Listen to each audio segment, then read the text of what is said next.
There is an antique shop in a city most of you will never visit, on a street that doesn't show up cleanly on maps, run by a man who spent 31 years buying and selling objects that most people don't believe should be bought or sold at all. He dealt in pre-1850 black mirrors, not the decorative kind, not the ones you find at estate sales with gilded frames and a coat of dust. The real ones, the ones that were made before the reset, the ones that came out of a world that our history books have quietly decided to forget. His name is not important. What he saw is. For 3 decades he handled hundreds of these objects. He catalogued them, researched them, tracked their provenance across continents and centuries. He sold them to collectors, to researchers, to institutions that don't publicize their acquisitions.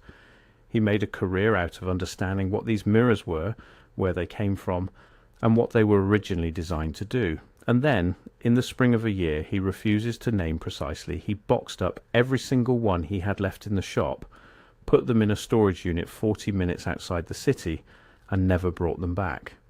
He still has the storage unit, he pays the monthly fee, he has not opened the door in over 3 years. This is the story of what those mirrors were, this is the story of where they actually came from, and this is the story of why a man who spent his entire professional life telling customers that objects have no inherent power eventually decided he wasn't willing to test that theory anymore. Before we go any further, if you are new here, subscribe now. This channel covers the parts of history that were never meant to be covered. The architecture, the artifacts, the timelines that don't add up, the objects that existed before the story we were given. If that is the kind of truth you are looking for, you are in the right place. Subscribe, hit the bell. Let's get into this. To understand why pre-1850 black mirrors are different from every other antique on the market, you need to understand what a black mirror actually is, and more importantly, what it isn't. The popular definition is simple. A black mirror is a dark, reflective surface used for scrying, the practice of gazing into a reflective surface to receive impressions not available to ordinary perception.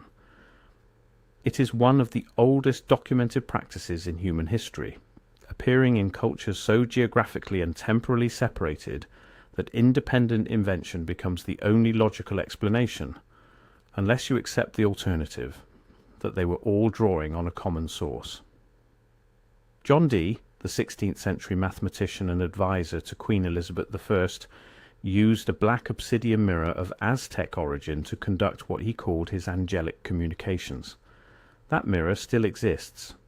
It is currently held by the British Museum, catalogued quietly, displayed infrequently, and described in the official record as an artifact of largely historical interest. What the British Museum does not publicise is the number of staff members over the decades who have requested reassignment away from the room where it is stored. But the mirrors the dealers specialised in were not the famous ones. They were not the ones with documented lineage and museum cases. They were the ones that came out of the Great Dispersal, the flood of objects that appeared on the European and American antique markets in the mid to late 1800s, following the event that Tartaria researchers have come to call the Reset. Here is what the official history tells you about that period. There was political upheaval. There were wars. Empires rose and fell. Technologies advanced. Old things were replaced by new things. That is the story. Here is what the objects tell you, if you know how to listen. Something was destroyed.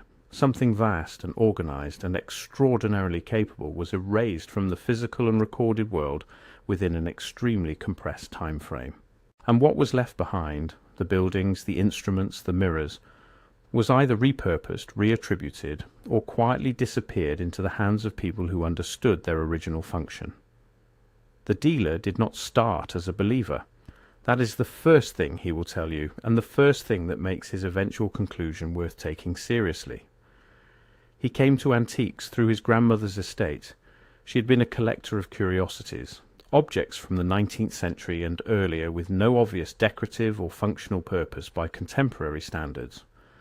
When she died, he inherited a storage room full of these things and spent a summer cataloguing them. That summer turned into a year.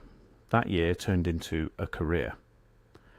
His first black mirror came from a lot he purchased at a rural auction in the mid-1980s, bundled with a collection of other 19th century optical instruments, telescopes, lorgnettes, a set of coloured glass viewers whose purpose he still has not definitively identified. The mirror was small, roughly the size of a hardcover book, set in a plain wooden frame with no ornamentation. The backing was a dense flat black that he initially assumed was painted glass. It wasn't painted glass. He figured that out when he took it to an optical lab for identification. The material was a compound he had never encountered in any other antique mirror. The lab couldn't match it to any known manufacturing process of the period. The reflective surface was not achieved through standard methods, not tin amalgam, not silver nitrate, not any conventional backing material used before 1850. The density of the optical surface was wrong. The way it absorbed and returned light was wrong.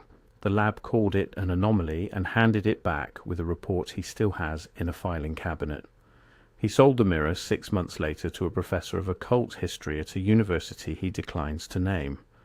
3 weeks after the sale, the professor called. He wanted to know the origin.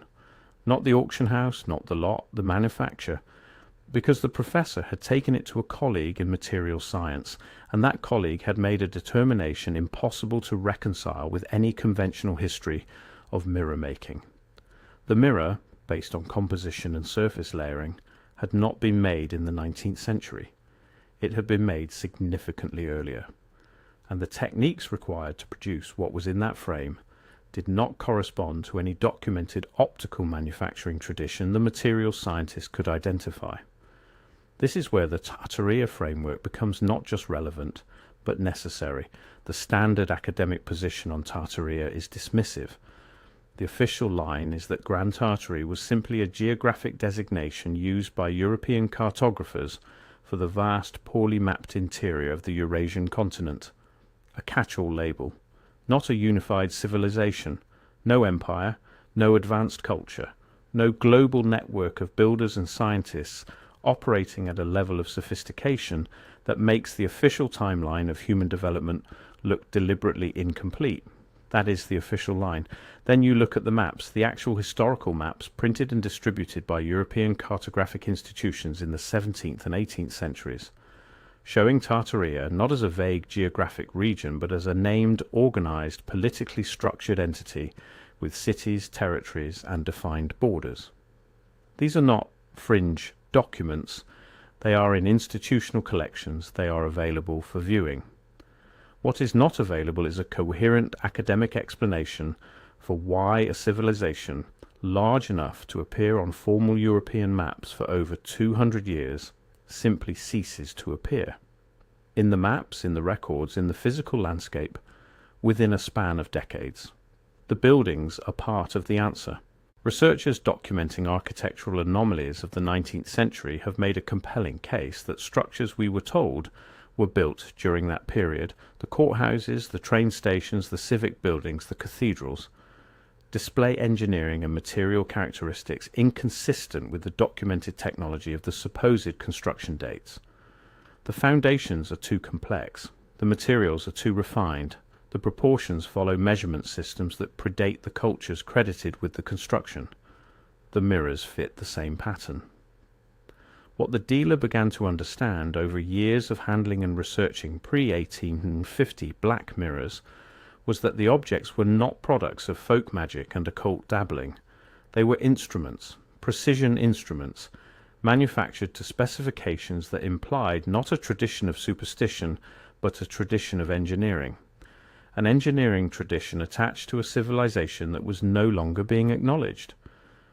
The question that took the dealer years to formulate correctly was, what were they actually for? The scrying tradition is the cover story. Not a lie, black mirrors were used for scrying, and the experiential record of what people saw in them is extensive and internally consistent across cultures and centuries. But the scrying use is not the original function.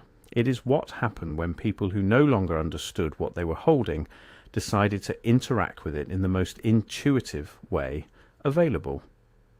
You look into a dark, reflective surface, and you pay attention to what you see. The dealer developed his theory about original function slowly, based on patterns observed across hundreds of mirrors. He was careful. He was methodical. He did not want to be the antique dealer who went off the deep end. He had a reputation. He had clients who trusted his judgment. He had built a practice on the principle that an object's value comes from what it is, not from what people imagine it to be. He built his conclusions carefully and only began sharing them with trusted researchers after about 15 years of documentation. Here is what he found. The pre-1850 black mirrors from the primary dispersal period, roughly 1820 to 1870, the years immediately surrounding the apparent collapse event, shared physical characteristics that distinguished them absolutely from decorative black mirrors of the same apparent period. The optical surface composition was consistently anomalous, consistently non-standard. The dimensions followed a ratio system connected to measurement standards that predated the official adoption of the metric system, but also predated the imperial standards currently attributed to the medieval period. The frames, when original and unmodified, incorporated joinery techniques requiring tools more precise than any documented woodworking tradition of the supposed manufacture period. He was not looking at craft objects. He was looking at manufactured components, parts of a system. The most significant mirror he ever handled came to him in the late 1990s through a contact in Eastern Europe who specialized in objects recovered during the post-Soviet dispersal of institutional collections. The contact described it as extraordinary before the dealer had even seen it. When it arrived, packed in a wooden crate with sawdust and wax paper, and what appeared to be deliberately applied salt at each corner, a detail the contact mentioned was standard practice for the institution that had previously held it. The dealer understood he was dealing with something outside his normal range.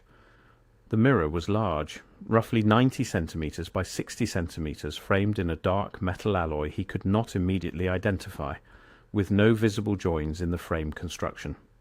The surface was the deepest, most uniformly non-reflective black he had ever encountered in a mirror intended to reflect anything at all. It absorbed light in a way that was almost aggressive. You looked at it and felt, not saw, the absence of return. The documentation accompanying it, partial in 3 languages with gaps suggesting deliberate removal of pages, indicated the mirror had been in institutional custody since approximately 1887, acquired during what the documents described only as a collection event in the Ural region. Before 1887, documented provenance was absent. The institution had classified it as a Category 3 object, a designation appearing nowhere in the institution's known cataloguing methodology. He had it analysed by 3 separate materials laboratories over 2 years using different protocols and specialists, none of whom he told about the others. All 3 returned analyses describing the same impossibility. The optical surface was composed of a layered structure of materials not combined in that configuration in any documented manufacturing process, and the precision of the layering was consistent with production methods that had not existed until the mid-20th century. The mirror had been made, by all available physical evidence, to a manufacturing standard that post-dated its own documented history by over 100 years. Here is where the Tartaria theory stops being abstract and becomes, for the dealer, inescapably personal. The reset hypothesis proposes something specific about the timeline of the Great Erasure. The civilization responsible for the anomalous buildings, the impossible infrastructure, the objects that don't fit, was not simply conquered or gradually absorbed, it was ended. The mechanism is debated. Some researchers focus on the mud flood evidence visible in the architectural record, where entire ground floors of surviving buildings appear, buried under sediment suggesting a rapid, large-scale deposition event. Some focus on the atmospheric evidence, the paintings and illustrations from the early 19th century showing a world operating under a different quality of light. Some focus on population records, the census anomalies, the cities that appear fully populated in 1 decade and show catastrophic collapse in the following decades without any documented epidemic or conflict sufficient to explain the numbers. The dealer's focus was always the objects. And what the objects told him about the black mirrors was this: they were not made to last forever. They were made to last a specific operational period, after which their functional properties would degrade in predictable ways. The degradation was not the darkening of backing or clouding of surface you see in ordinary antique mirrors. It was something in the optical behavior of the surface itself, a quality of light return that changed over decades in a consistent, measurable way, implying the surface had been engineered to behave differently at different points in its operational lifespan. He called it the diminishment curve. It took 12 years to document it precisely enough to describe with confidence, and another 5 before he was willing to share the documentation with anyone. When he did share it, the researchers he trusted most responded with the same thing: silence, followed by a request to see the raw data. The stories that collectors brought with them, experiential accounts that accompanied mirrors from private collections, followed patterns the dealer eventually stopped being surprised by. Not all of them. The majority of accounts were mundane. People who purchased a black mirror expecting atmosphere and found themselves simply with a dark mirror in a frame. These were decorative pieces, 19th century imitations, objects made to capitalize on a fashion for the occult that swept European and American culture in the decades following the reset. These mirrors did nothing unusual because they were not designed to do anything unusual. They were products of an imitative tradition with access to the aesthetic vocabulary of the original objects, but not the manufacturing knowledge that made them functional. The accounts that followed a pattern came attached to mirrors that passed the physical analysis, the genuine pieces. And the pattern was consistent enough across accounts separated by geography, era, and the personal background of the people involved that the dealer eventually kept a dedicated ledger for documenting them. The pattern, initial use of the mirror for whatever purpose the owner had acquired it, produced nothing remarkable. A dark surface, a reflection, nothing more. This period could last weeks, months, or years. Then at some point the owner would become aware of something at the peripheral edge of the mirror's reflective field. Not in the mirror, beside it, in the space where the mirror's angle of incidence met the ambient light of the environment. A quality of presence described consistently across accounts, attentive, still, waiting. After this initial awareness, one of two things happened. Either the owner removed the mirror and the awareness ceased, or the owner continued and the peripheral presence moved over subsequent sessions from the edge of the field to the surface itself. What people reported seeing in the mirrors, those that progressed beyond the peripheral stage, the dealer hesitates to describe in his own voice. He is precise with language in a way that comes from decades of professional training in accurate description, and he is aware that what he is about to say has no equivalent in any vocabulary he has used professionally. He describes it as information, not images, not visions, not the theatrical visual experience that popular culture implies. Information, organized, structured, communicative, presented in a format that bypassed ordinary visual processing and registered directly as comprehension, the way reading a sentence produces understanding rather than perception of individual letters. What the information concerned varied by individual account, but there were recurring categories, the structure of things that no longer existed but had left traces in the physical world, the locations of objects related to the system the mirror was part of, the nature of the event that had ended the civilization that built the mirrors. Not the cause of the event, the dealer is careful about this distinction, but the mechanics of it, how it had been done, what had been preserved deliberately, what had been destroyed deliberately, and why. The dealer interviewed 43 individuals who reported this category of experience over his career. He did not seek them out. They came through networks of collectors and researchers who knew his work. He was rigorous. He applied the same methodology to these interviews that he applied to physical analysis, controlled conditions, consistent questions, independent verification, where possible. 31 of the 43 accounts contained information he was able to cross-reference with independently documented historical anomalies, not folklore, not fringe research. Documented anomalies in mainstream historical and geological records present in institutional databases that the individuals reporting the experiences had no demonstrable prior knowledge of. The dealer did not stop selling the mirrors because of the accounts. He had been collecting accounts for 20 years by the time he made his decision. They were part of the work. He had processed them, filed them, cross-referenced them. They did not disturb him the way people assume. He was a researcher. Unusual data was interesting data. He stopped because of the mirror that came to him 18 months before the decision. He will not describe it in physical detail. He says only that it was the largest intact example of the primary type he had ever handled, and that it arrived through a chain of contacts so attenuated and obscure that he was never able to fully reconstruct how it had identified him as a potential recipient, his word, recipient, rather than a buyer. He kept it in the shop for 6 weeks. During those 6 weeks, 3 things happened that he categorizes as inexplicable from any standpoint. The first was an alteration in the behavior of every other mirror in the shop, not the black mirrors specifically, all the mirrors. Decorative, antique, contemporary. Every reflective surface in the space began producing secondary reflections, images visible in the surface that did not correspond to anything present in the room. The second was a sequence of contact attempts from individuals he had never communicated with, reaching him through channels he had not disclosed publicly, demonstrating knowledge of the mirror's presence in his shop that could not have been obtained through any normal means. He received 11 such contacts in 6 weeks, distributed across 4 countries. Their messages were not threatening. They were, in several cases, almost gentle. They all communicated the same content. They knew where the mirror was, they knew who had it, and they believed it should not remain in a commercial space.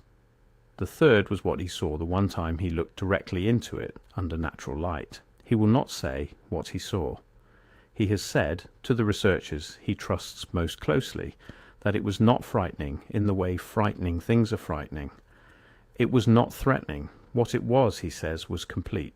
He had spent 31 years handling fragments, pieces of a system whose function he understood partially, whose origin he had traced imperfectly, whose implications he had documented carefully. What he saw in that mirror was not a fragment, it was the whole picture. And the whole picture, he says, was not something he was willing to carry. He does not mean the vision was unbearable. He does not mean it broke him or traumatized him in any way he can identify in his daily functioning. He means that once you have seen the complete picture, once you understand not just the fragments but the architecture they are fragments of, not just the event but the scale and deliberateness of it, not just the loss but the full dimensions of what was taken and what was preserved, you cannot continue to treat these objects as inventory. He boxed up the mirrors, he put them in storage, he continues to pay the monthly fee for a unit he has not opened in over 3 years. He describes the decision not as fear but as respect. He spent 31 years learning enough to understand what he was dealing with. And what he was dealing with, he finally concluded, was something that should not be sold. Not because it was dangerous, because it was important. The mirrors are not occult trinkets from a superstitious past. They are instruments from a civilization that understood things we have been carefully prevented from understanding. Selling them, treating them as merchandise, felt, after the last mirror, like a category error he could no longer make in good conscience. The storage unit sits 40 minutes outside the city. He pays the fee by automatic transfer on the 1st of every month.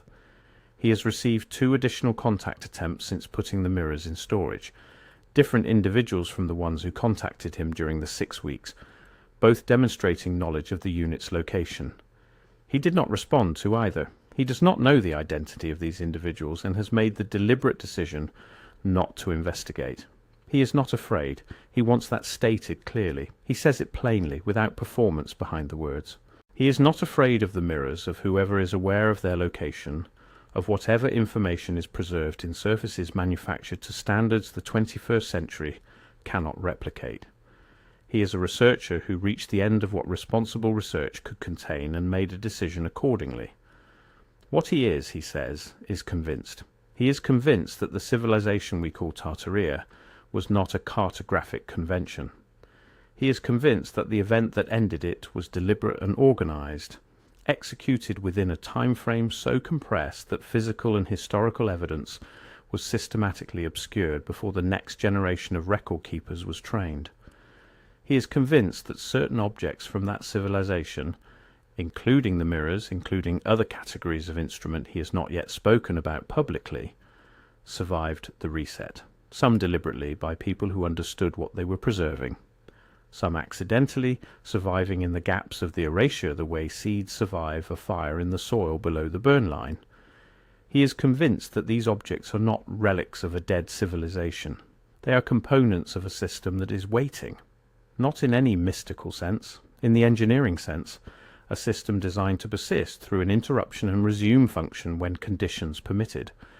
What those conditions are, he does not know. What he knows is that the mirrors are part of it, and that paying a monthly storage fee is the most honest thing he knows how to do with that knowledge. 31 years, hundreds of mirrors, one storage unit.